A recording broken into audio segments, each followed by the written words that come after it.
This is Stephanie, and I'm here with Rachel Moritzen, who did the nails for our cover and color story this month. Welcome. The number one thing about color stories is that there's so many polish changes. How did you prepare for that? Since this was my first time doing something like this, I wasn't really sure what to expect.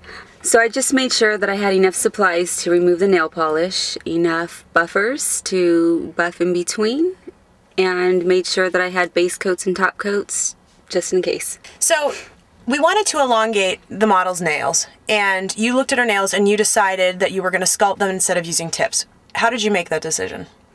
Well, sometimes models don't have nice nails. So I just looked at her nails. They looked like they were a decent shape, so I felt that the best way to enhance her hands and nails was to sculpt them rather than applying a tip. I noticed that in the shots, you could see the colors of the polish through the backside of the nails. What kind of acrylic did you use to achieve that effect? Well, normally when extending a natural nail, you would just use natural powder. But I used a transparent pink, not for that reason, but just because I like the way it sets. You started by prepping the model's nails and applying forms. Any tips for creating this long, slender, oval-shaped nail?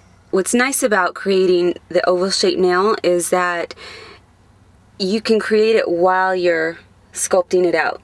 So you just use the grid lines on the form as a guide as to how slender you want to make it, and then you use it as a guide on how far you want to pull your point out.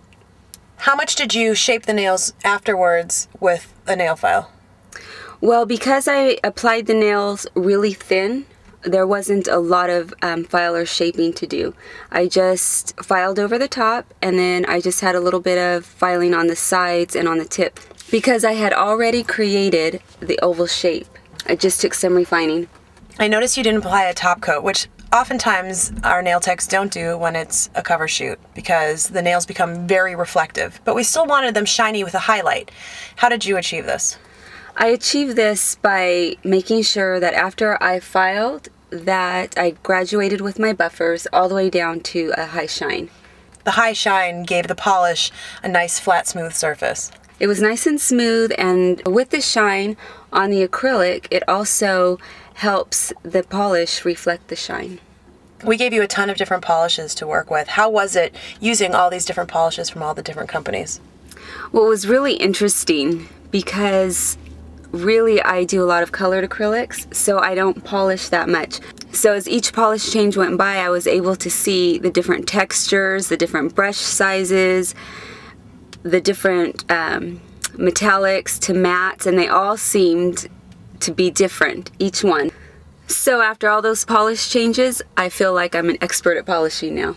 Excellent. Well, you did a really great job, and I noticed how careful you were around the cuticles. In fact, I actually noticed a polish technique where you polish horizontally across the nail and then down it. Why did you do that? Well, I tend to do that when the nail is bigger. So like on a thumb, it's easier to polish around the cuticle area horizontally and then just brush it back. It makes it a lot smoother. I also do that when I polish toes. Oh, very clever. I've never seen that technique before.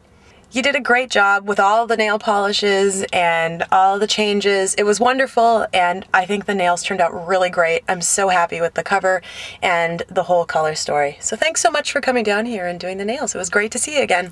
Well, thanks for having me. I had a great time.